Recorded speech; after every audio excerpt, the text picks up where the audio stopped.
What if I told you that one of the greatest military plans in history involved marching 30,000 soldiers, 15,000 horses, and 37 elephants over the coldest, highest mountain range in Europe just to prove a point?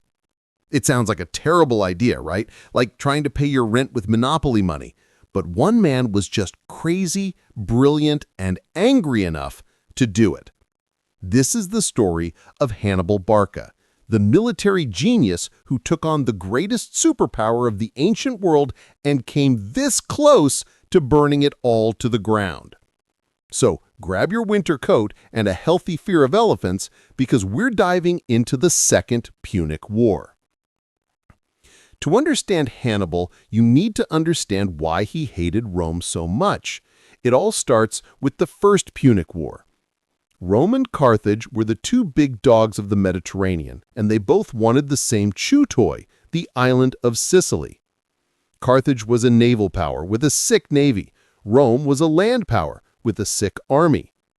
Rome realized they couldn't win on the water, so they did something very Roman. They copied Carthage's homework. They built a massive fleet and basically turned sea battles into land battles. After 23 years of brutal fighting, Rome won. They took Sicily, Sardinia, and Corsica and slapped Carthage with a massive fine. One Carthaginian general, Hannibal Barca, was particularly salty about this. He was a brilliant commander who never lost a battle to the Romans but had to surrender because his government gave up. He decided to rebuild Carthage's power in Spain, and he took his 9-year-old son with him. That son was Hannibal. And according to legend, before they left, Hamilcar made young Hannibal do something intense. "Place your hand on the sacrifice, son, and swear that you will be an enemy of Rome for as long as you live." "I swear to hate those Roman dudes forever and ever." Fast forward a couple of decades. Hamilcar is gone, and a now adult Hannibal is the commander of the Carthaginian army in Spain. He's charismatic, brilliant, and has that hate Rome meter still maxed out. He expands Carthaginian territory until he's right up against the line Rome had drawn in the sand. Rome had an alliance with the city of Saguntum and basically told Hannibal, "Don't you dare touch it." So Hannibal immediately attacked and conquered it. Rome was furious. They sent ambassadors to Carthage and demanded they hand over Hannibal. Carthage refused. And just like that, the Second Punic War was on. Rome expected a repeat of the First War. They'd control the sea and maybe fight Hannibal in Spain. They were confident, too confident. Because Hannibal had a plan so insane, so audacious, nobody in Rome could have ever seen it coming. He wasn't going to fight them at sea. He wasn't going to wait for them in Spain. He was going to take the fight to their home turf. He was going to invade Italy. One of his generals probably said, "Hannibal, those are the Alps. They're big, they're cold, and they're full of angry locals. And did you say elephants?" And Hannibal was like, "Yep, let's go." In 218 BC, Hannibal set out from Spain with an army of around 50,000 infantry, 9,000 cavalry, and those famous 37 elephants. The first part was tough enough, fighting his way through the Pyrenees. But then he got to the Rhone River.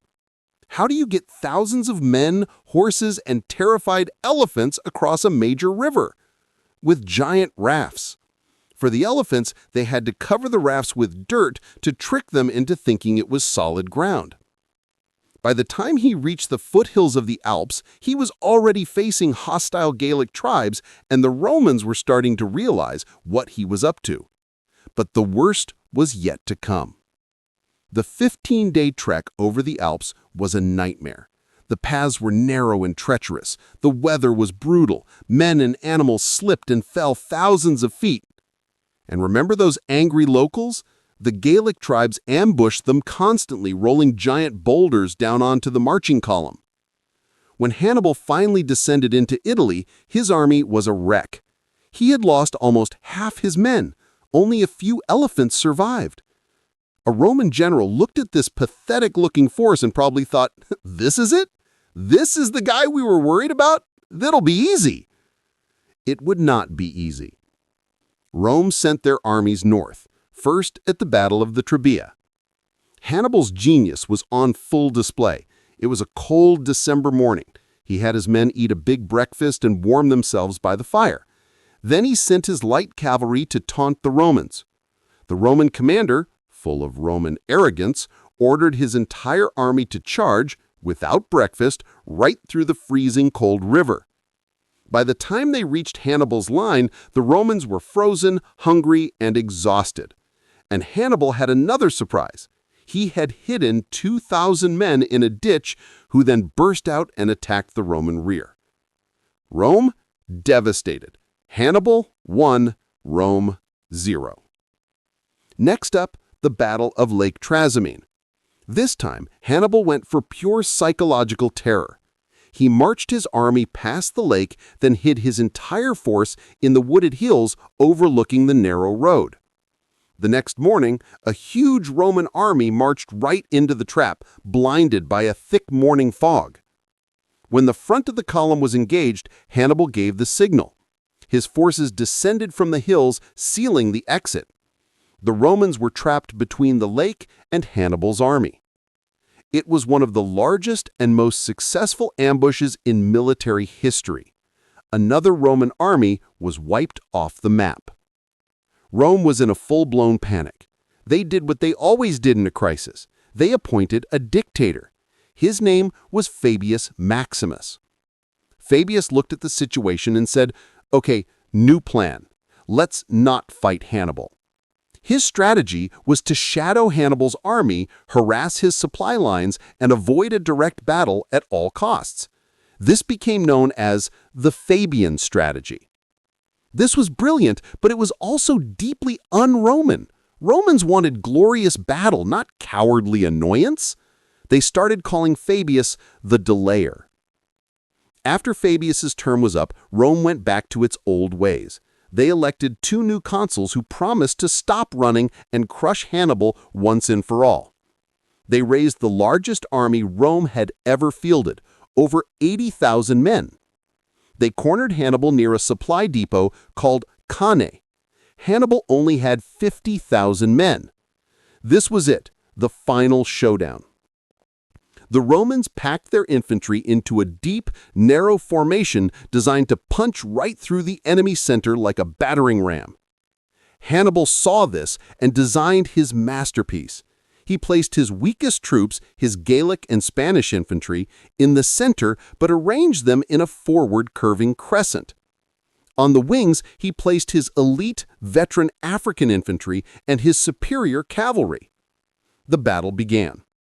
As predicted, the massive Roman center surged forward and smashed into Hannibal's weak center. Hannibal's center didn't break. Instead, it performed a planned strategic retreat. The crescent bent backwards from a convex curve to a concave one, drawing the Romans deeper and deeper into the trap. The Roman legionaries, sensing victory, pushed forward blindly, becoming more and more compressed.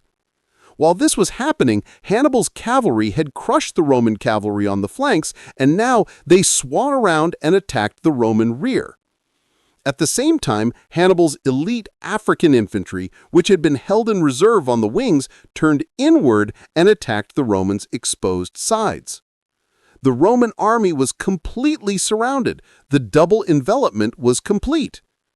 What followed was one of the single bloodiest days in military history.